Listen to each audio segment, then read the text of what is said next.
I want to welcome you to the Pro Mindset Podcast. The Pro Mindset Podcast is all about diving into the headspace that results in championship performance.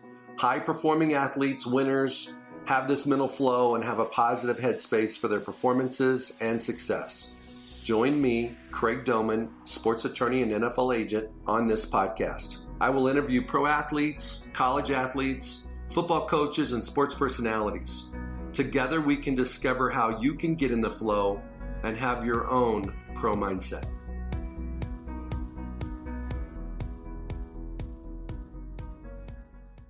Today on Pro Mindset, we are going to talk about how do you win.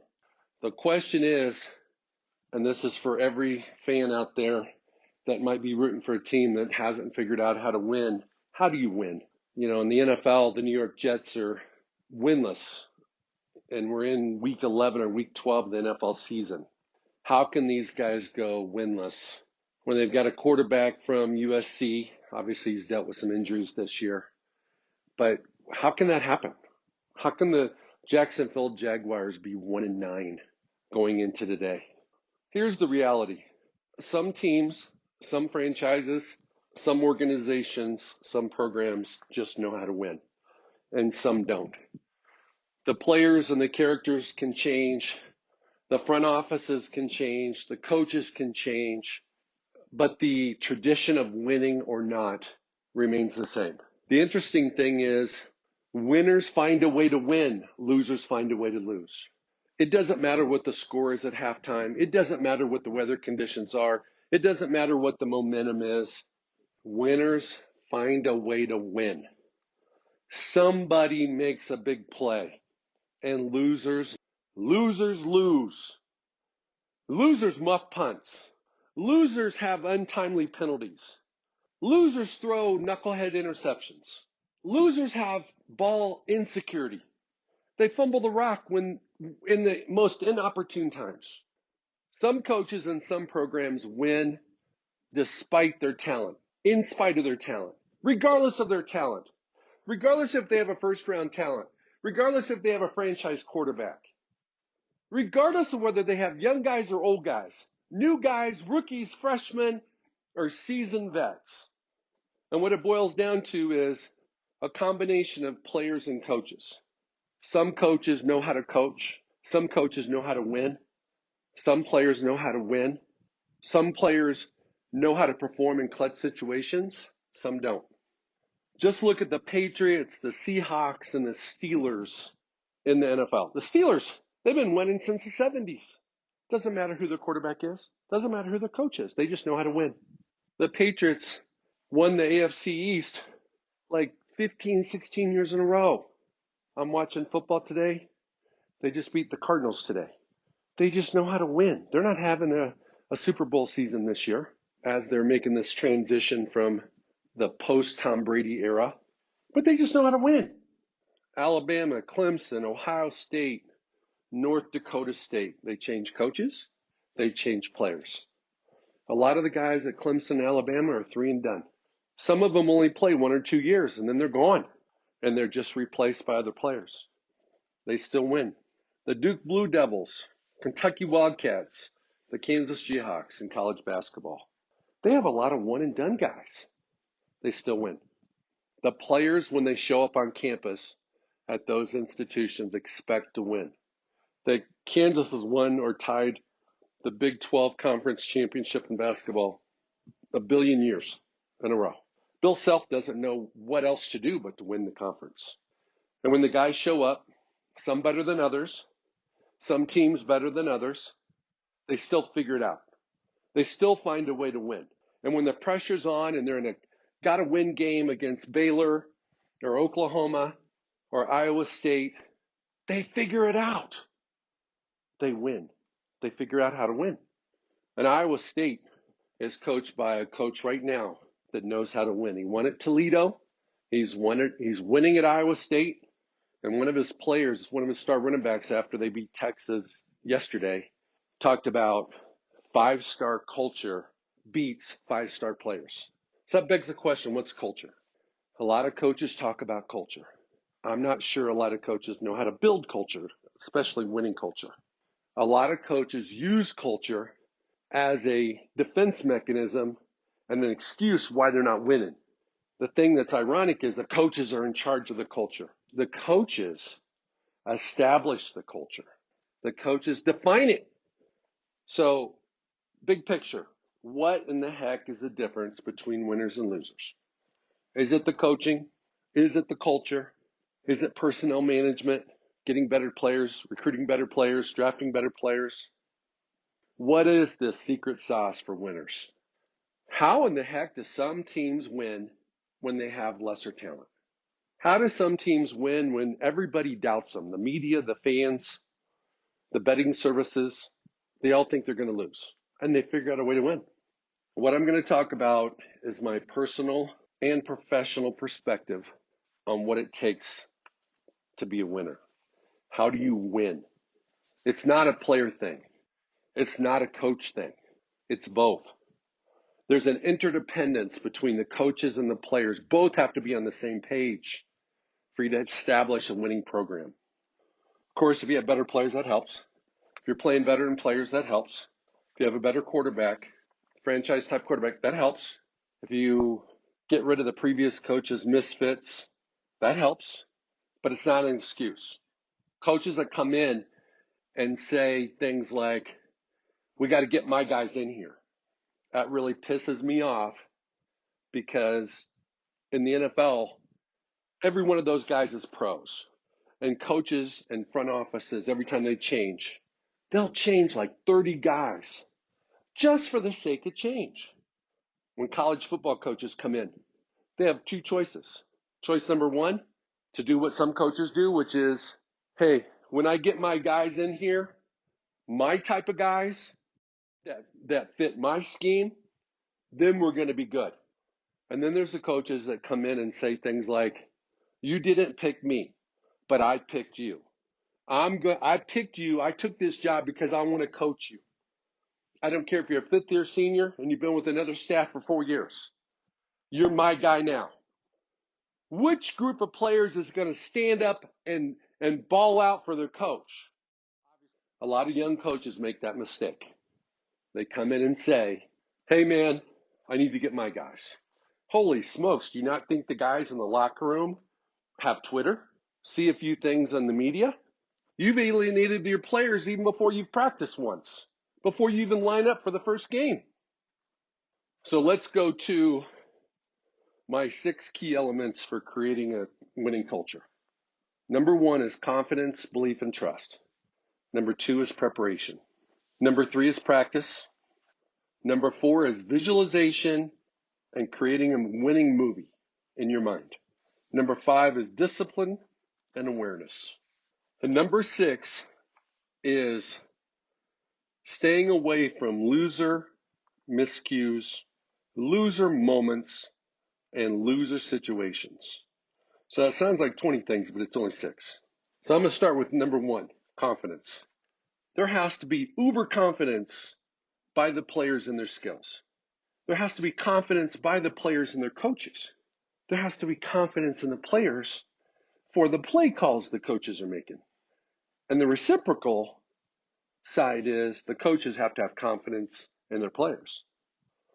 The coaches have to demonstrate confidence in their game plan. And there has to be confidence in situational performance. The coaches are in charge. They have to prepare the players for different situations they're going to come up in a football game. If you've watched 1,000 games like I have, there are only so many different things that can happen in a game. Thankfully, they all don't happen in one game. But whether it's a fake punt, a muff punt, a trick play, a flea flicker, a personal, it doesn't matter what it is. There's only so many things that can happen. There's only so many penalties that can happen. There's only so many ways you can self-destruct. But getting back to confidence, you have to have, as a player, you have to have confidence in your ability to overcome previous failures. You have to have positive self-talk, that little voice before every play, especially big plays, big moments, key plays in the game.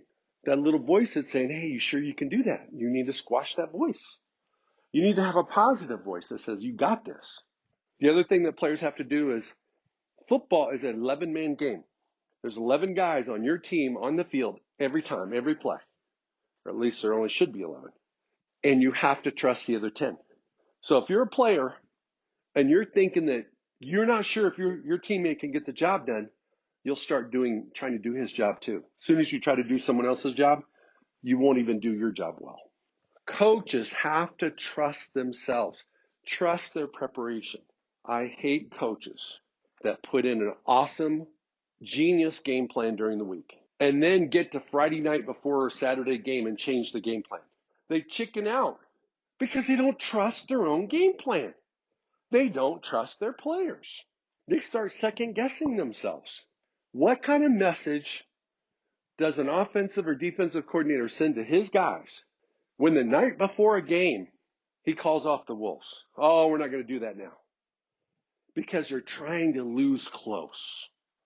They don't want to lose big. One of the biggest mistakes you can make as a coach is be scared of losing big. Go for it. If you lose big, you lose, you lose. If you have less points than the other team, whether it's 80 points less or 1 point less, it's still the same. It's still an L. So at least instill confidence in your team that you believe in them and you believe in your game plan and stick to your guns and call the plays you practice during the week. If you install a trick play for a certain situation and that situation presents itself in the game, call play. Call the play you practiced. Call the play that you prepared your team to make. Show your players you got some gonads.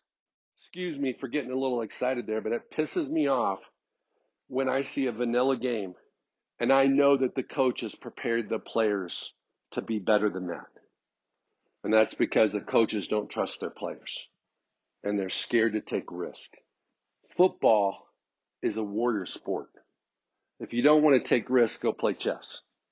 You take chances in football, calculated chances, smart chances, but not no chances. Number 2 is preparation. You got to clear your calendar as a player. You have to clear your calendar. Clear your calendar for practice. Clear your calendar for the game. Players typically don't have a problem clearing the calendar for the game, but they don't clear their calendars for practice. Be dialed in, be locked in, be ready to go. Focus during your practice so that you're ready for the game.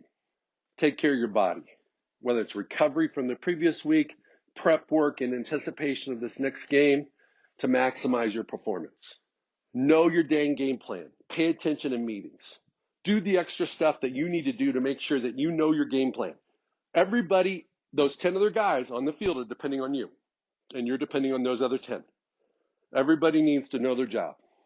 Know the DNA and the play design of the play. Understand what the coach wants you to accomplish. As a quarterback, that makes decision-making real easy. As a blocker, it makes it real easy. As a tackler, it makes it real easy. As a cover guy, it makes it real easy. You got to understand what your role is, what we're trying to do on this play call. Hey, man, if they've got 3rd and forever and you're in the defensive secondary and they call cover 3, I guarantee you if you're one of the three guys in the back, you're not supposed to let anybody get behind you. That's your job. So don't let anybody get behind you. If you're an edge setter, don't let anybody outside of you. Everybody's got a job. Know what it is. Know what the play call is. And understand the decision-making options and the freedom that you have, the latitude you have to be creative on a particular play call, on a particular play, in a particular situation. And stay within those guidelines so that you have predictable behavior. On defense, players behind you are using the leverage of you against the ball carrier. If you're unpredictable, you're not helping the guys behind you. In addition, on preparation, you need to know your opponent. You need to know their tendencies. That goes without saying that if you want to put together a masterful game plan as a coach, you got to know what the other team's going to be doing. What's a likely scenario in 3rd and short? What's a likely scenario in the red zone? What's a likely scenario at the end of a half? Next thing is, the 3rd one is practice. So the first one was confidence, 2nd one was preparation, 3rd one is practice. Coaches have to bring the game to practice. You got to bring the future of the weekend to Monday. You have to bring it on Tuesday. You got to bring Saturday to Wednesday. You have to practice as a player doing the little things exceptionally well. If you can't do them exceptionally well against error, if you can't do them perfect against a scout team or in a walkthrough, you can't expect to do it in the game. And one of the biggest challenges I think coaches have and sometimes fail to demand, and sometimes players don't want to do, is practice at game speed. Obviously, if it's a walkthrough, you can walk through. If it's a learning period, fine. You do play like you practice, and if you don't practice full speed, it's impossible for you to turn it on game day and play full speed. There needs to be a purpose, an intentionality, and an intensity to practice. Because if you can demonstrate that you can do it in practice as a player, it helps your coaches grow in their confidence in their game plan. Players also need to be where their shoes are. When they're in practice, don't be thinking about your girlfriend. Don't be thinking about school. Don't be thinking about other things. In practice, be in practice. When you're not in practice, don't worry about practice. Some football teams have outstanding situational IQ. Some don't.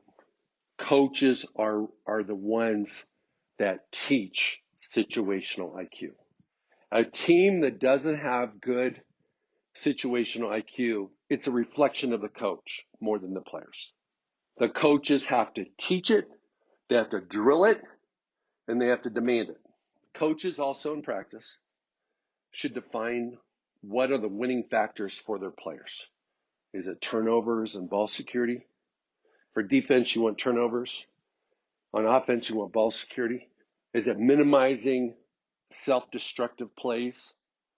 Like a running back that's supposed to go right, runs into a brick wall and decides to run 5 miles around to the left and loses 10 yards?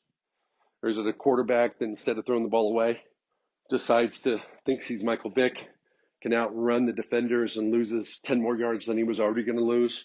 Is it minimizing stupid penalties, late hits, roughing the passer, and things like that? The thing about defining the winning factors for players is coaches have to get all 11 on board. They need everyone on the same page on both sides of the ball. They need the next man up to know his job. And obviously when a coach goes into a game, he anticipates having X number of players playing on his side of the ball. He needs to make sure that every single one of those guys knows their job. He needs to plan for any one of the guys getting hurt. And what are you going to do? The final thing with practice is practice includes meetings, walkthroughs, any type of team function where there's some type of learning, instruction, education, preparation. It's not just during the play, it's in between plays. It's not just when the players are on the field, it's when the practice is going on. The guys not on the field should be taking mental reps about the play that just happened and visualize themselves playing that play. The fourth key ingredient for a winning culture is creating a winning movie. You've got to be able to visualize yourself doing well. You got to cast yourself in the movie. You got to design the movie ending so that you're the hero. Everybody should be the hero of their own movie. Define the role and the plays that you're going to make in a game. Sometimes the play is not about you. You do your job, you're not going to make the play because the play's not coming to you. Other times the play is coming to you. Are you ready when you get that opportunity? Every single player has a movie in their mind. It's either a movie of I hope I don't screw up, I hope I don't drop the ball, I hope I don't miss the tackle, hope I don't miss the block, or they have a movie in their mind that they're going to, let's say it's an offensive lineman, he's going to make the play, he's going to make the block, he's going to do his technique, he's going to do his footwork correctly every single time, but on a handful of plays in the game, his simple block is going to break his running back for a big play.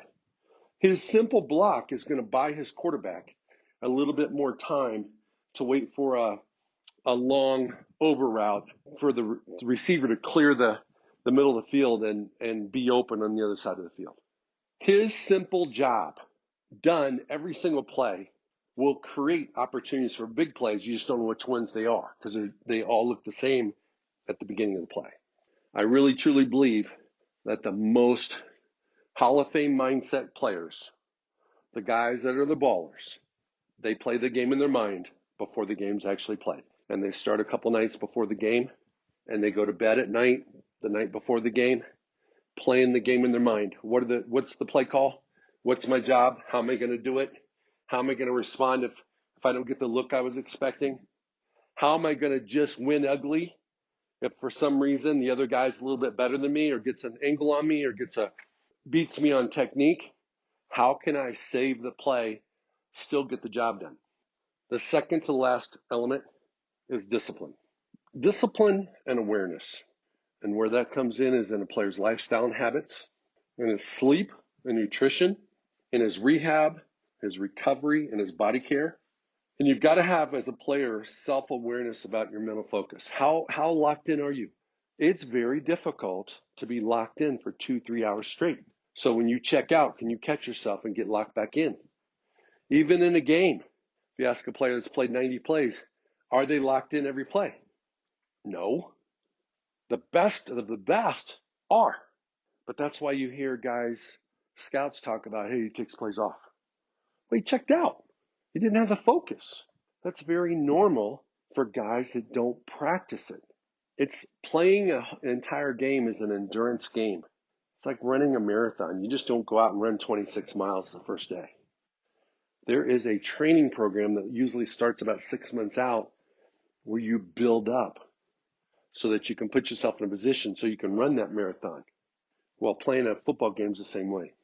Awareness is huge. You have to have awareness of that mental voice, of your own little voice that can be positive, can be negative. Make sure the positive voice is turned up loud, and the negative voice, you just turn that off. Turn the volume off. Everybody's got it. Turn it off so you can't hear it. I've had a scout tell me before that, especially on defense, if a player sees small, he sees a lot. And if he sees a lot, he sees a little. What the heck does that mean? What that means is if you see a little, that means you're locked into your reads, your keys, and it tells you the code to the play.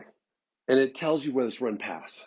It tells you whether it's inside, outside. It gives you clues if you see a little. If you see a lot, those are the guys that look like they're deer in headlights. They're slow to react. They look like they're frozen in time. It's because their vision, they're looking at too many things. And their brain is not able to quickly diagnose what the play is, where the ball went. Another aspect of awareness is breathing the oxygen of belief in between plays, so during the play you have that positive mindset, especially in game-defining plays. Let's say it's 2-minute time. Let's say it's 4th down and you got to keep the chains moving. Let's say you're in the red zone and you got to get a touchdown to win the game. The clock's ticking. You're running out of time. Can you focus and make a play and do your job on those plays? The only thing coaches can measure is effort. The only thing players can honestly talk about their performance is their effort. They're not going to make every tackle. They're not going to score a touchdown every time they touch the ball. Quarterbacks very seldom go 35 for 35 on completions. The question is, did they exert and give 100% effort on that play? With respect to awareness, the scoreboard is not where your eyes should be. If you start that's coach's job. As a player, you should pretend like it's 0-0 at all times. And when you're up 21-0, don't coast because it's still 0-0. If you're down 21-0, don't panic. It's play like it's 0-0. Play the play called, play it to the best of your ability, and you stack those plays together. If you're winning, you'll win by more. If you're losing, you'll catch up. Okay, let's go to my last factor with respect to winners and losers, learning how to win. And it really boils down to being aware of the loser miscues. Loser miscues are bad snaps on field goals, PATs, punts, shotgun snaps. Center snaps it low. It might travel 15 yards behind the line of scrimmage, and the quarterback has no choice but to jump on the ball. So instead of, you did have 1st and 10, Now it's 2nd and 25. Muff punts, misplayed punts. That's like a 45-yard offensive play for the other team.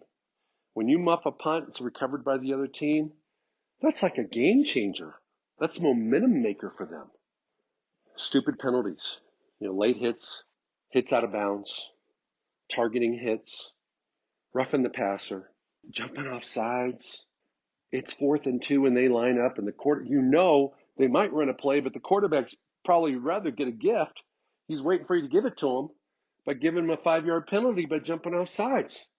And your eyes on the quarterback, your ears are listening to his voice inflection, you jump instead of watching the ball. The play is never going to start without the ball moving. That's why coaches teach their players to watch the dang ball. And then loser moments.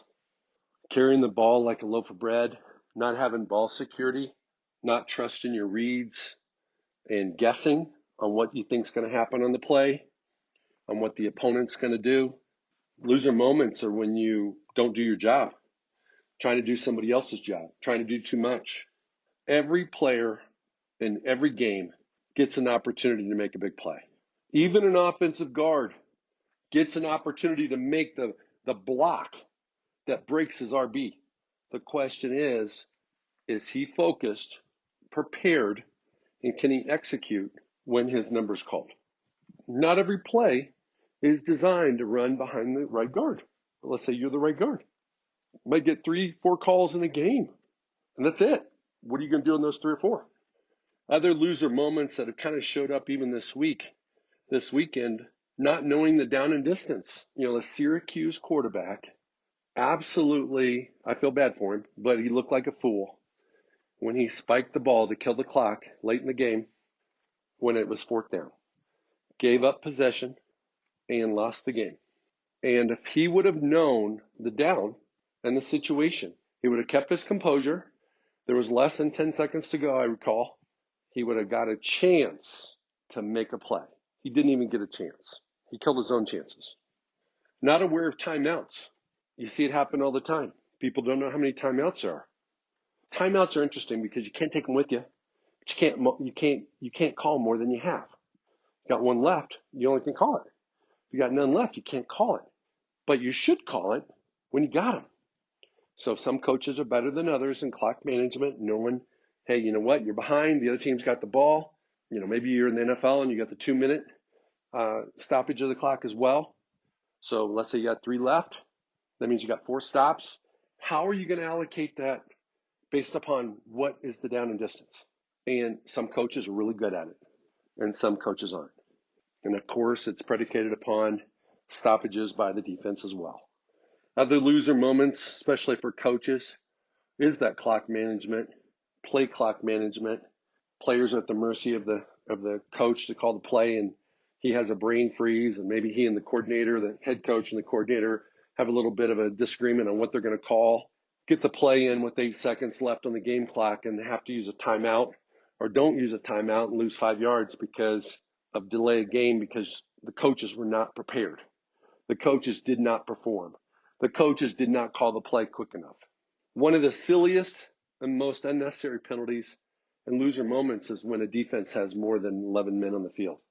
There was a CFL Grey Cup, which is their Super Bowl, lost because of too many players on the field. If I recall correctly, the CFL has 12 players on each team on the field. And the team that was behind was kicking a field goal. The team that was ahead had 13 men on the field. And the kick was not good. The kick failed. But because of too many men on the field, the team that was behind got another opportunity to kick a field goal 5 yards shorter and won the game. Won the championship. I think some of the other minor loser moments are when a player doesn't hear the play, so he guesses.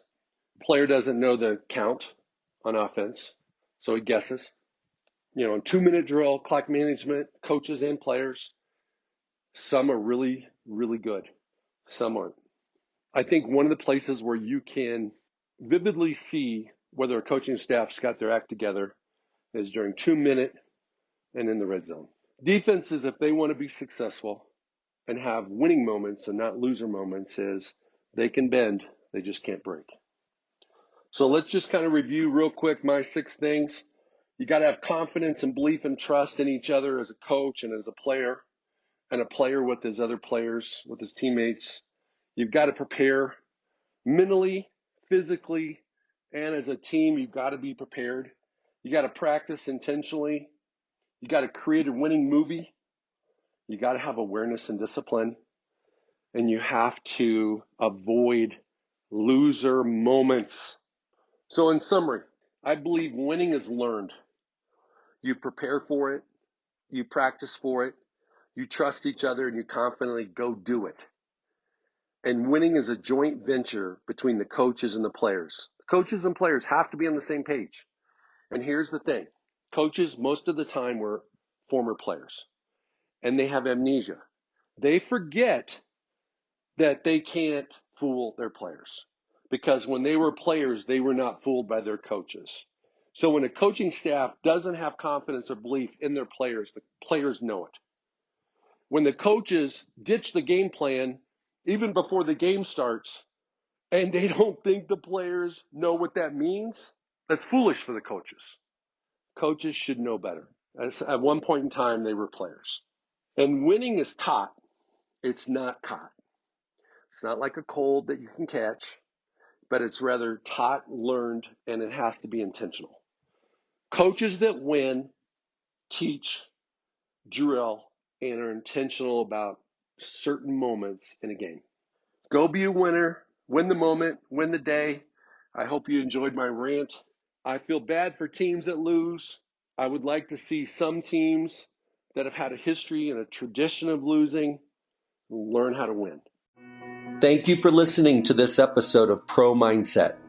If you enjoyed this podcast, please subscribe, rate, and review this podcast. You can follow us on our website, ProMindsetPodcast.com, or on Instagram, Twitter, and Facebook at Pro Mindset Podcast. Thank you so much for listening. We'll see you the next time.